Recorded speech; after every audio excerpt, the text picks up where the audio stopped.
Bonjour les gens, je suis ravi de vous retrouver dans cette nouvelle vidéo. Aujourd'hui, je vous propose, vous avez dû le voir dans le titre, de vous accompagner sur les 10 erreurs que voient le plus les inspecteurs du permis de conduire chaque jour. Et ces erreurs, vous savez quoi, potentiellement, elles peuvent vous faire louper l'examen du permis de conduire. Donc que vous soyez amené à le passer prochainement ou d'ici quelques semaines, restez bien jusqu'à la fin de la vidéo. Et si vous ne me connaissez pas, sachez que moi je m'appelle Anthony, ça fait maintenant plus de 16 ans que je suis enseignant de la conduite. Et si vous voulez mettre toutes les chances d'obtenir votre permis de conduire du premier coup, si vous aimez bien mon style de vidéo et que vous voulez en voir plus avec la caméra sur les pédales, que vous avez encore du mal avec vos manœuvres, du mal à progresser, à anticiper correctement, à maîtriser votre véhicule, n'hésitez pas à aller voir le lien en haut à droite. Cette formation a déjà aidé plus d'une cinquantaine de personnes et les retours sont globalement positifs. Donc je vous propose d'attaquer tout de suite, on commence avec la numéro 10. Que vous soyez habitué à passer des examens ou pas, sachez que du coup, le permis de conduire, c'est un examen qui reste stressant. Vous m'avez peut-être déjà entendu le dire, mais quand vous êtes en plein examen comme au bac et que vous êtes sur une épreuve écrite, quand vous êtes derrière votre feuille avec un stylo à la main en train de stresser, finalement, personne ne le voit et on n'est pas censé forcément le remarquer. Là, c'est très différent parce que quand vous conduisez un véhicule, vous avez forcément un expert de la sécurité routière juste à côté de vous. Il y a quand même une certaine promiscuité dans le véhicule.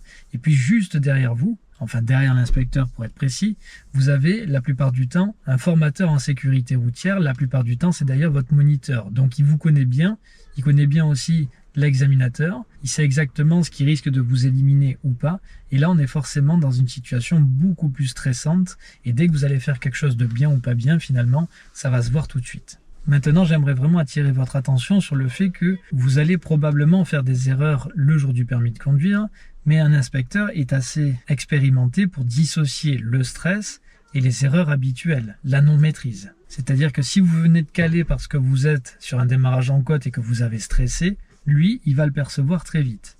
Si maintenant vous ne maîtrisez absolument pas votre démarrage en côte, évidemment, il va s'en rendre compte aussi. C'est pour ça que je suis un gros fervent du permis blanc, vous m'avez probablement déjà entendu le dire si vous me suivez depuis quelques temps maintenant. Faites des examens blancs avec votre formateur ou mieux encore avec une personne de l'auto-école que vous ne connaissez pas, afin vraiment d'identifier votre niveau, vos difficultés et puis les compétences que vous maîtrisez vraiment bien. C'est pas une science exacte à 100%, mais toujours est-il que si vous êtes amené à le réussir, c'est plutôt encourageant pour la suite. Si vous en avez loupé un voire deux, là ça minimise évidemment votre réussite à l'examen. Donc être stressé c'est tout à fait normal, mais ne confondez pas la non-maîtrise avec du stress. Numéro 9, on va retrouver regarder uniquement devant. Pour moi, ça fait partie d'une des compétences les plus compliquées à assimiler dans l'apprentissage de la conduite. Évidemment, que vous ayez 20, 30 ou 40 heures de conduite, ça peut paraître beaucoup, mais finalement, en termes d'expérience, c'est que dalle. Alors, je dis pas qu'il faudra en faire 150, bien sûr, ça coûterait beaucoup trop d'argent, prendrait trop de temps, évidemment, mais toujours est-il que la plupart du temps, il faut vraiment beaucoup d'expérience pour comprendre que parfois, c'est le danger aussi qui va arriver sur moi, et pas moi qui vais toujours arriver sur du danger. Vous voyez, une situation très classique dans les auto-écoles, l'élève a un feu vert, il regarde un petit peu ce rétroviseur, pourquoi pas au cas où il devrait freiner fort, mais il oublie aussi de regarder sur les côtés, mais à tout moment, il y a un autre usager qui pourrait griller un feu rouge, par exemple. La mobilité du regard, ça se travaille. Au début, c'est pas du tout naturel. Quand on regarde quelqu'un qui a le permis depuis très longtemps, il arrive assez facilement à deviner qu'il peut y avoir des situations plus ou moins difficiles. Et puis, il est surtout aussi à la recherche d'indices. Même s'il peut, par exemple, discuter et conduire en même temps, la conduite, ça demande vraiment de l'attention. Donc regardez devant, évidemment que c'est important, mais n'oubliez pas non plus d'observer tout ce qui se passe autour. C'est très différent l'observation et les contrôles, ça n'a rien à voir. Observer, c'est chercher les indices, c'est observer tout simplement le comportement des autres. Numéro 8, et c'est devenu très monnaie courante, c'est la mauvaise anticipation des piétons. J'ai vu des tas d'élèves ralentir énormément sur un feu vert, presque vouloir s'arrêter pour laisser passer un piéton qui a un feu rouge. Attention, par exemple, on est dans vraiment des règles du code de la route, dans de l'apprentissage de base. Un piéton doit être tenu évidemment d'emprunter un passage piéton quand il y en a à proximité autour de lui, mais vous savez aussi qu'ils ne le font pas systématiquement et ne nous voilons pas non plus la face. Nous sommes tous des piétons, nous n'allons pas toujours tous sur des passages piétons. Ça serait plutôt utopique de dire l'inverse. Ce qu'il faut se dire, c'est qu'il y a des piétons qui se comportent pas très bien sur la route, mais il y a aussi des automobilistes qui se comportent pas très bien sur la route. Ça veut dire qu'on va faire particulièrement attention au passage piéton. Est-ce qu'il y a de la visibilité ou pas? Est-ce que finalement je suis sûr à 100% qu'il y a personne dessus? Est-ce qu'il y a quelqu'un qui va s'engager? Est-ce que je suis suivi de près? Et puis un indice qui est très parlant, c'est qu'un piéton qui veut traverser, la plupart du temps, il va pas traverser sans regarder. Heureusement pour eux, la majorité des gens qui veulent traverser, ils vont surveiller une ou deux fois au moins, voir si les véhicules les ont perçus. Donc le but, c'est pas de se dire je vais laisser passer tout le monde, tous les piétons sur la route, c'est de faire attention, est-ce qu'il y en a ou pas, est-ce qu'ils veulent traverser ou est-ce qu'ils demandent rien à personne, réduire l'allure en cas de doute, préparer un éventuel arrêt et évidemment n'oubliez pas d'avoir le pied sur les bonnes pédales, pas toujours sur l'accélérateur. Numéro 7, on va retrouver le clignotant oublié. Alors ça, évidemment, j'ai entendu des fois des gens qui disaient ouais moi je l'ai loupé mais juste parce que j'ai oublié le clignot. Personnellement, en 16 ans d'expérience, je pense que je l'ai jamais vu une seule fois. Pourtant parfois on l'entend. Mais en réalité, il y a une différence entre l'avoir oublié une fois et l'avoir oublié 3-4 fois. Communiquer avec les autres usagers, on va retrouver notamment l'utilisation du clignotant. Il y a une grande différence entre celui qui l'a oublié une seule fois et ça n'a pas été dangereux, il n'y avait personne. On va évidemment souligner cette erreur puisque ça arrive. Maintenant, si la situation était dangereuse, j'ai mis mon clignotant à droite et j'ai été à gauche, ou je l'ai oublié à plusieurs reprises, là évidemment c'est différent et on peut discuter de cette situation. Je vous le rappelle et ça peut paraître évident, vous êtes là pour convaincre quelqu'un qui ne vous a jamais vu conduire sur la route. Essayez si possible de bien faire les choses. Numéro 6, on va retrouver le mauvais placement dans un virage. Vous savez, alors c'est peut-être pas votre cas aujourd'hui si vous passez bientôt le permis de conduire, mais en tout cas quand vous avez appris au tout début à conduire un véhicule, la plupart du temps vous aviez le regard juste devant le capot de votre voiture et donc forcément c'était difficile pour vous d'avoir une bonne trajectoire et d'anticiper bien sûr ce qui allait arriver à l'avance. Une bonne trajectoire c'est quoi? C'est 3 choses. Le regard, je regarde devant moi bien sûr pour diriger mon véhicule, mais je regarde aussi à l'avance voir ce qui va arriver, donc j'essaie d'anticiper un maximum. On cherche bien la sortie du virage et pas l'intérieur, sinon évidemment vous risquez de faire un gros écart. On va gérer l'allure, on va en reparler dans les points qui vont suivre, mais pas trop vite, pas trop doucement. Si vous arrivez trop vite, vous risquez de finir à l'extérieur du virage. Là, on parlera plus de force centrifuge. Et puis ensuite, elle va dépendre aussi du poids de votre véhicule. Est-ce que vous êtes en moto, par exemple, où vous pouvez incliner le véhicule? Est-ce que vous êtes en voiture? Est-ce que vous êtes en poids lourd? Ou là, évidemment, j'espère que vous arriverez moins vite que si vous étiez sur un véhicule léger. Vous voyez, ces 3 éléments sont hyper importants pour avoir du coup une bonne anticipation dans un virage. Donc on essaie d'être propre, pas au milieu de la route, pas trop près du fossé non plus. Pensez bien aux 3 paramètres que je viens de vous citer. Si vous avez encore des difficultés sur ça, potassez-le, ça se travaille. C'est pas de la magie, ça se travaille vraiment. Numéro 5, on rentre dans le concret, c'est rouler trop doucement. Ça peut paraître bête, mais en fait j'ai encore, il y a quelques semaines, un élève qui m'a dit « mais moi de toute façon, ne t'inquiète pas, je vais rouler vraiment très calmement ». Alors, attention, calmement, bien sûr, je suis tout à fait d'accord avec ça. On va pas accélérer de manière brutale, freiner de manière trop lourde non plus. C'est pas du tout ce qu'on attend d'un candidat. Mais rouler trop doucement, c'est plutôt une mauvaise idée. Calmement, oui. Doucement, non. Pourquoi? Parce que rouler doucement, ça va être tout simplement devenir gênant sur la route. Si vous êtes limité à 50 et que vous êtes à 30, clairement, vous gênez les usagers qui sont derrière vous.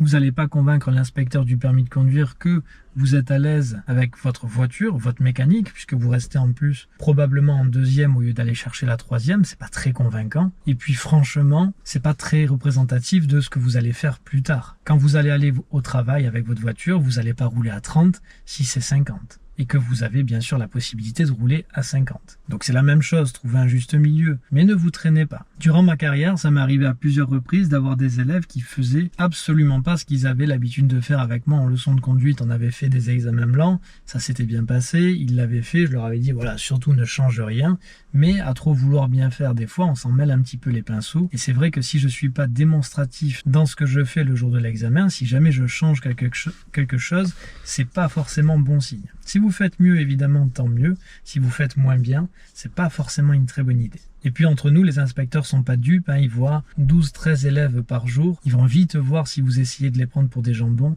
ils vont pas apprécier ça du tout. 4, c'est très courant malheureusement, ça va être le refus de priorité. Alors le refus de priorité, il arrive dans diverses situations. Tout à l'heure, je vous ai parlé de refuser la priorité à un piéton, mais ça peut être aussi refuser la priorité sur une priorité à droite alors que personne n'y vient. Ça m'est arrivé encore il y a quelques mois, un élève roule, il ne voit pas la priorité à droite, donc l'inspecteur lui souligne, pas forcément en freinant, mais en lui disant « Monsieur, là il y avait une priorité à droite, faites attention ». Les élèves sont encore surpris de se dire « Ah ouais, mais finalement, j'ai été éliminé alors qu'il n'y avait personne. » Et alors ? est-ce que ça aurait franchement changé quelque chose? Est-ce que parce qu'il y aurait eu un véhicule, tu aurais été capable de t'arrêter plus facilement? Non, tu la vois pas. Donc comment t'arrêter alors que tu sais même pas que tu n'es pas prioritaire? Finalement, dire ça, ça revient à dire « Ah ouais, mais je suis passé à un feu rouge ».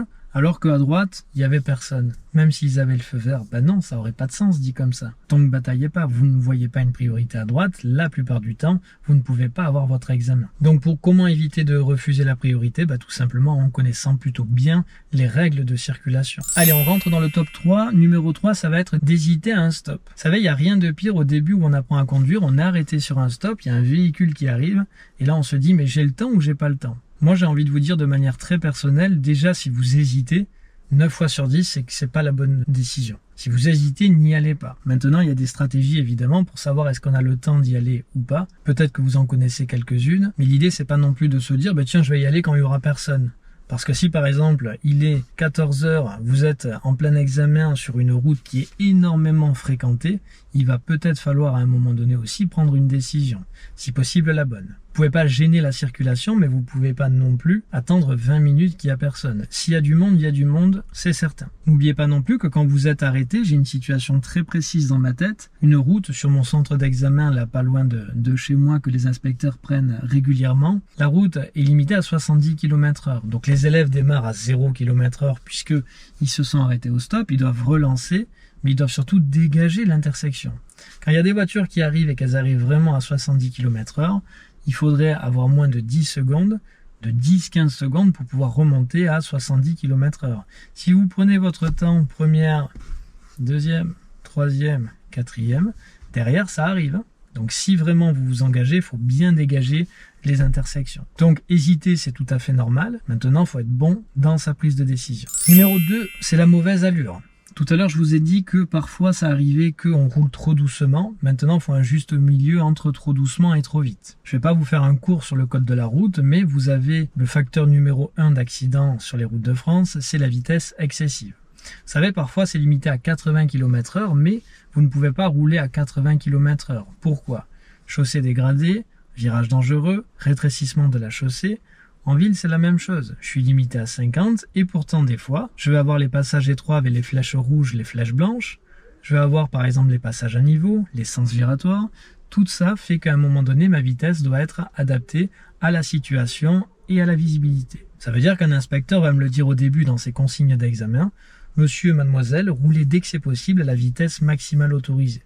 Pas trop vite, pas trop doucement. Si un inspecteur me dit « Monsieur, essayez de rouler normalement », peut-être qu'il est en train de me dire que je roule trop doucement. Si maintenant il a tendance à me dire « Monsieur, essayez de bien adapter votre vitesse à la situation », ou qu'il me dit « Monsieur, là vous allez un petit peu vite », peut-être que ça veut dire aussi que là, même si c'est 80 km/h, j'ai pas à être vraiment à 80 km/h. Donc vous savez, c'est rare qu'ils arrivent et qu'ils plantent les freins, sauf si vraiment c'est dangereux, mais quand on vous dit quelque chose, corrigez-le. Si je vais trop doucement, j'essaie d'aller un peu plus vite. Si je vais un peu trop vite, j'essaie d'aller un peu plus doucement. Bien sûr, je vous l'accorde, il vaut mieux aller un peu trop doucement que trop vite, mais il faut vraiment un juste milieu. C'est pour ça surtout que tenez compte de vos bilans de conduite, qu'est-ce qu'il en ressort la plupart du temps à la fin pendant vos 5-10 minutes de bilan avec votre formateur à l'auto-école.